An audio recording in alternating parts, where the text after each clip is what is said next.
Philippine troops raise flag for Independence Day as bombs fall on ISIS-held city. Marawi, Philippines. Embattled Philippine troops struggling to force out ISIS terrorists from a southern city raised the national flag today for Independence Day, in a tearful ceremony dedicated to the scores killed during the conflict. Thousands of Philippine soldiers, advised by special forces, are locked in fierce combat with hundreds of insurgents who overran Marawi city on May 23, flying black flags of the ISIS and using up to 2,000 civilians as human shields, as gunfire rang out and planes flew bombing raids to Pummel district of the largely abandoned city.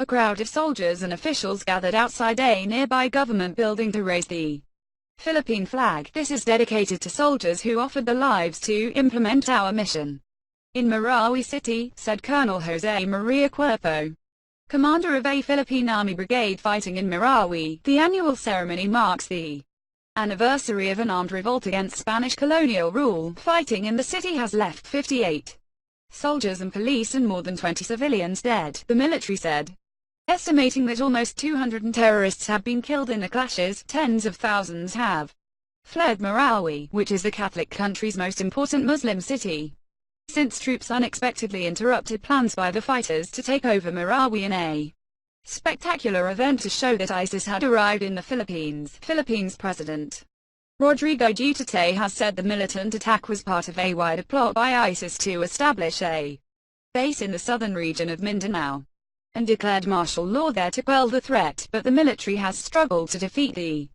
heavily armed gunmen, who have used hostages and pre-existing bomb-proof tunnels to entrench their positions. As you know, the target was to liberate Marawi today, June 12, but you can see how complex the problem is and how many new developments there are.